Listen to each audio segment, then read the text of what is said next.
तैयार हो रहा है, करा आरक्षण हटाओ देश बचाओ, तो जायज है ना उनका माने? सर पहली बात तो मैं उन लोगों से जानना चाह रहा हूँ कि आरक्षण है कहाँ और दिया किसने। हाँ आरक्षण का अगर मैं फार्मूला देखता हूँ तो सब लोग यही कहेंगे कि समानता के रूल में हम लोग हैं। समानता का मतलब है 100 लोग और 100 रोटी। हाँ। एक एक आदमी को एक एक रोटी मिलनी चाहिए। हाँ, ये समानता का नियम है। अब हम पूरे देश को, जनसंख्या को 100% में बांट लेते हैं। 100 लोग हैं, 100 रोटी है, एक एक रोटी सबको मिलनी चाहिए। उसमें सब वर्ग है, उसमें सामान्य वर्ग भी है, दूसरे वर्ग भी है। तो 100 लोगों को 100 रोटी मिलनी चाहिए। तो आज जनसंख्या SC, ST, OBC माइनॉरिटीज 85% है। हाँ। और उनको सारा आरक्षण मिला करके 49.5% बनता है। हाँ। इसके अलावा 85% को यानी 85 लोगों को आपने 49.5 रोटी दी, लगभग आधी से थोड़ी ज़्यादा। दूसरी तरफ अब हम देखते हैं 15% लोग जिसको सामान्य कहा जाता है, जिनके पेट में हमेशा दर्द होता है, आरक्षण तो हुआ ही नहीं है, उनका आरक्षण देखिए जो कहते हैं हम आरक्षण है, वो लोग है 15% यानी 15 लोग। 15 लोगों को ऑलरेडी पहले से ही 60 रोटी 50.5 रोटी मिल रही थी। उस 50.5 में 15% लोगों ने 10% लोगों को EWS दे दिया, जिसको सुदामा कोटा कहा जाता है, जो आर्थिक आधार पर दिया गया। ये असंवैधानिक है, सरकार जानती है, लेकिन किसी ने शोर नहीं मचाया। तो जब ये 15% लोगों में से 10% लोगों ने 10% ले लिया तो टोटल आरक्षण कितना हो गया? 59.5%। अब रह गए 5% लोग। 5 लोगों को मतलब 5 लोगों को 40.5 रोटी मिल रही है। एक आदमी के पेट में 8 रोटी से ज्यादा जा रही है। ये आरक्षण है या जिसको 1.25 रोटी मिल रही है आधी से ज्यादा, वो आरक्षण है? सर सवाल ये है कि 75 साल हो गया, आप लोग आरक्षण कब तक लेते रहेंगे? अपने क्वालिटी पे क्यों नहीं आगे बढ़ रहे हो? सर जी आरक्षण मिला ही नहीं है। जितना % लोग हैं उतना उनको आरक्षण मिलना चाहिए था। आरक्षण का मतलब है जितने लोग हैं उतना सबको बराबर। आरक्षण नहीं है, इक्वलिटी होनी चाहिए। आरक्षण क्या था? संविधान में लिखा गया है, आरक्षण और reservation is given on the basis of the socially and backwardness, educationally and socially backwardness. Social जो बैकवर्ड है, एजुकेशनली जो बैकवर्ड है, उनको मेन स्ट्रीम में लाने का ये एक टूल था। लेकिन वो आए नहीं है और उन लोगों को दिया ही नहीं है। पहली बात तो जब 55% OBC की आबादी है, सुप्रीम कोर्ट में जा करके वहाँ पे आप ब्राह्मणवाद करके कैसे उसको 27% पे रोक सकते हो? कैसे सुप्रीम कोर्ट भी कह सकता है कि ये 50% पे नहीं होगा? अगर 85 लोग हैं तो 85% आरक्षण होना चाहिए था और ये हुआ नहीं है। 27 का मतलब होता है अगर 55% OBC है तो 55% आरक्षण होना चाहिए। आरक्षण तो हुआ ही नहीं। सर आप लोग 44% पे आप नौकरी ले लेते, वो 600 नंबर पे नौकरी नहीं पा रहे हैं आरक्षण की वजह से। आज आपके सरकारी आंकड़ों के हिसाब से बताता हूँ, जो EWS है उसकी मेरिट लिस्ट OBC से नीचे है। लिख लो, लेके आ जाओ आंकड़े, सरकार के आंकड़े लेके आ जाओ। OBC की मेरिट ऊपर है और EWS की और जो मैनेजमेंट कोटा है उसकी तो 0 है। जो डॉक्टर बन रहा मैनेजमेंट कोटे से, जो पैसे वाले लोग हैं, जो संभ्रांत लोग हैं, वो लोग कुछ पढ़े लिखे नहीं है और पेट में कैंची और अपना दस्ताना छोड़ेंगे, इससे लोग मरेंगे। वो तो आपको कह रहे हैं कि आप लोगों को ज्ञान नहीं है, इसे पेट में कैंची छोड़ के चले जाते हैं, आपसे कौन इलाज कराएगा? OBC मेरिटोरियस है, मैं भी OBC से आता हूँ। मैं 10th का टॉपर हूँ अपने कॉलेज स्कूल का। जो टॉपर होते हैं OBC पढ़ा लिखा है। आज OBC की मेरिट EWS से ज़्यादा है। क्यों ज़्यादा है? EWS में कौन लोग हैं? सामान्य लोग। कौन से लोग हैं? बड़ी जाति के लोग मानते हैं। तो EWS की तो मेरिट है ही नहीं, मैनेजमेंट कोटे की तो मेरिट है ही नहीं। वो तो 0% पे डॉक्टर बन रहे हैं। तो 0% वाला डॉक्टर होगा या 50% वाला डॉक्टर बढ़िया होगा? OBC 50% से ऊपर है। EWS को देखोगे तो 30% वाले डॉक्टर है। तो आप एक कहना चाह रहे हो आप लोग क्या कहते हैं आरक्षण लेते रहोगे और उनके बच्चे ऐसे रोड पे घूमते रहेंगे? आरक्षण तो उनका ऑलरेडी, जब मैंने बताया, एक आदमी को 8 रोटी मिल रही है तो आरक्षण किसका है? एक आदमी को आधी रोटी मिल रही है तो आरक्षण किसका है? आरक्षण तो उनका ऑलरेडी है। जो आरक्षण की बात कर रहे हैं, आरक्षण तो उनको ऑलरेडी मिल रहा, उनसे छीनना हमें।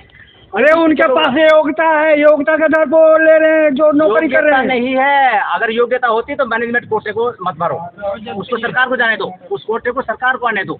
मैनेजमेंट कोटा क्या होता है? पैसे कमा रहे हो, जिसको पैसे वाला वो मैनेजमेंट कोटा ले, वो 0% का है, वो डॉक्टर बनने लायक है ही नहीं। अरे वो भी तो जंजी है, लड़ाई के आरक्षण हटाओ। एक जंजी जो क्या कहते हैं प्रधानमंत्री झुका दिया, ये भी तो झुका देंगे आप लोग को। हाँ, जैन जी है, जैन जी, हम तो जैन जी के साथ है। मैं तो 5 दिन वहाँ गया हूँ। हाँ। 22 जून, 3 जुलाई, 17 जुलाई, 19 जुलाई, 20 जुलाई को मैं भी टीयर गैस में थोड़ा सा प्रभावित तो हुआ। आप भी दहशतगर्द को सपोर्ट कर रहे हो? हाँ, जैन जी को सपोर्ट करते हैं। दहशतगर्द दहशतगर्द नहीं है, वो आतंकवादी है। यहाँ की युवा पीढ़ी देश का भविष्य है। युवा पीढ़ी देश का भविष्य है। आपके बच्चे, मेरे बच्चे, हमारे देश का भविष्य है। ये देश के भविष्य को जो टक्कर लेगा ना, ये देश का भविष्य। आज नौजवान जाग चुका है, नौजवान जाग चुका है, दहशतगर्द नहीं है। कहने वाले बेवकूफ है जो ऐसा कहते हैं। उनमें या तो मानसिक वो है और मानसिक रूप से वो प्रताड़ित है, परेशानी है उनको। सर, वो उस मंच पर धार्मिक नारे लगाए जा रहे हैं, कह रहा है कि वहाँ ब्राह्मणवाद से आज़ादी, इंकलाब का नारा, ये सब राष्ट्र विरोधी नारे हैं। इनकलाब राष्ट्र विरोधी नहीं है। इनकलाब अंग्रेजों के खिलाफ हमने लगाए थे, देश आजाद हुआ था। वहाँ जय भीम के नारे लग रहे हैं। हाँ, जय भीम का नारा लगेगा। जय भीम संविधान है, संविधान मतलब जय भीम। अम्बेडकर ने तो लिखा। जय श्री राम के नारे क्यों लग रहा है? आपको पेट में दर्द हो रहा है जय श्री राम के नारे हमें से? दर्द नहीं हो रहा। हाँ। ये जो अगर राम का लगेगा तो फिर तो रहीम का भी लगेगा। फिर तुम चाहते हो हिंदू मुस्लिम? बेवकूफ लोगों, हिंदू मुस्लिम क्यों करेंगे? नौजवान है, पढ़ाई लिखाई पढ़ने वाले, PhD है, IITN है। आज उन्हें झुका दिया ना, अहम तोड़ दिया ना। सरकार कितनी अहंकारी थी, तोड़ दिया ना सर। और यही दूसरा आंदोलन होगा, क्योंकि सरकार उनको प्रताड़ित कर रही है और आगाह सोच गया। और बहुत जल्दी दूसरा होगा, और दूसरा इतना बड़ा होगा, ये सरकार हिल जाएगी। सर, एक लास्ट सवाल सर, गांव देहात में चले जाओ तो वहाँ पर जो SC ST के लोग हैं, उनका बारात नहीं निकलने दिया जाता, पानी नहीं पीने दिया जाता, और यहाँ तक मोछ रखने में मार दिया जाता। ये बड़े मीडिया नहीं दिखाते, कहते ये झूठी कहानी है, ये कहीं कुछ होता नहीं, अपवाद है। ये जो बिका हुआ मीडिया होता ना, कुछ नहीं दिखाएगा। अगर मानवतावाद हो उनके अंदर तो ये सब दिखाना बनता। आज सोशल मीडिया इतना हावी है, तब जाके ये शिक्षा मंत्री का हुआ। और शिक्षा मंत्री का भी क्या हुआ, अगर आप देखेंगे तो मेरे ख्याल से आगरा के बघेल है, वो PhD है, उनको क्या दिया? पशुपालन विभाग मंत्रालय, पशुपालन मंत्रालय। और जो BA और सिर्फ MA है, लेकिन वो RSS का भक्त है। वो जो कौन सी जिसका बलात्कार हुआ था, उसमें उसको हार पहनाया गया, किसी मंत्री ने तो पहनाया। आप आरक्षण भक्त हो? आरक्षण भक्त नहीं, हम मेरिटोरियस भी हो। और आरक्षण का मतलब रिप्रेजेंटेशन होता है। आरक्षण मतलब रिप्रेजेंटेशन होता है। अगर एक वर्ग है, वहाँ 50 लोग हैं और एक में 25-25 लोग हैं, तो 25-25 को अगर करेंगे तो उसके 2 लोग आएंगे। सर, OBC पर 52% है, लेकिन रोड पर कहीं नहीं दिख रहा लड़ाई लड़ने में, आरक्षण की लड़ाई लड़ने में। तो क्या होता, गरीब लोग लड़ाई नहीं लड़ते, इसीलिए उसका फायदा ये संभ्रांत लोग लेते रहते हैं। लेकिन बाबा साहब ने हमें जो वोट की ताकत दी थी, EVM हटा दो, बैलेट से कर लो, और आज देखो क्या होगा। बैलेट से कर लो, देख लो क्या होगा। वोट की जो ताकत दी थी उसको खत्म कर जा रहा है। वोट चोरी हो रही है, सब लोग जानते हैं। चलो ठीक है, धन्यवाद। यहाँ हम लोग का ऐसे भगवान बुद्ध की आचार्य का संसार में बढ़ेंगे, प्रभावित होंगे, तो हम लोगों ने सोचा कि यहाँ भी सामने किया जाए और सामने भगवान आचार्य का बताया जाए, और क्या हम लोग प्रचार कर रहे हैं उसके बारे में भी बताया जाए।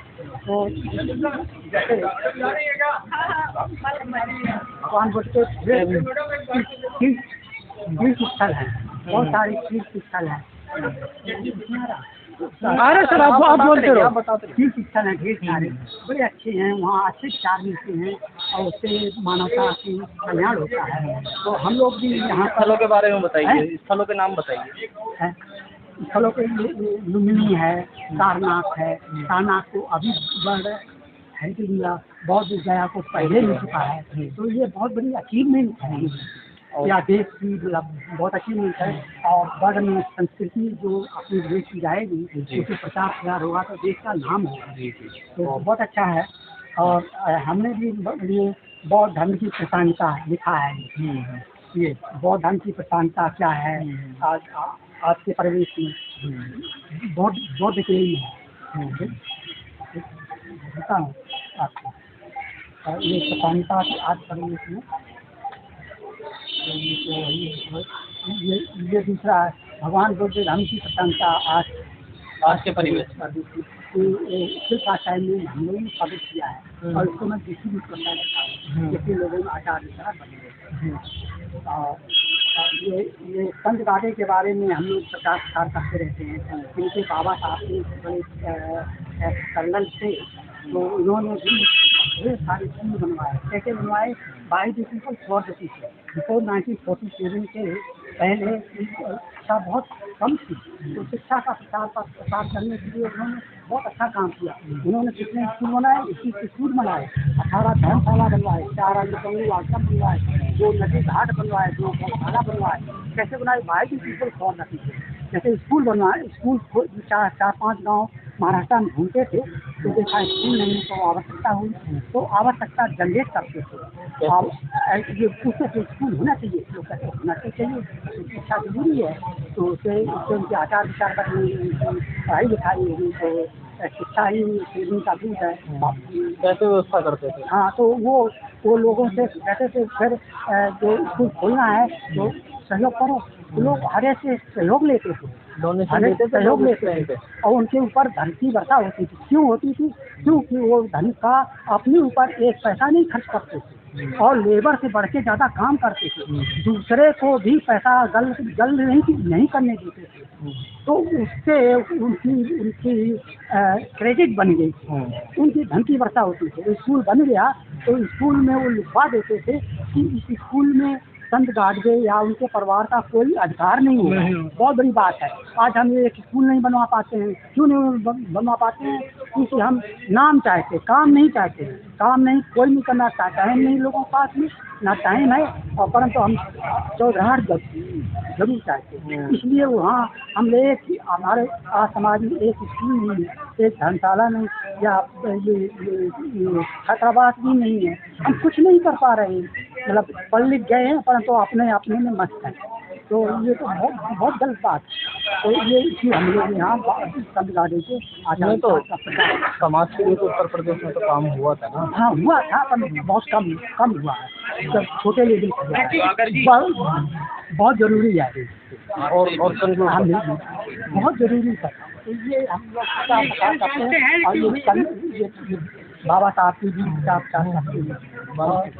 ये स्कूल का टाइम पेपर निकालते हैं। जब पेपर अपना नहीं होगा ना, तो हम लोग कुछ नहीं कर पाएंगे। जो जितने हमने लेख लिखे हैं, 58 लेख लिखे हैं, तो ये पेपर की वजह से उनकी कटिंग कर लेते हैं, फिर हम डिस्ट्रीब्यूट करते रहते हैं। तो ऐसा करके हम एक भगवान बुद्ध का, संत गाडगे का, बाबा साहब का प्रचार करते हैं। अच्छा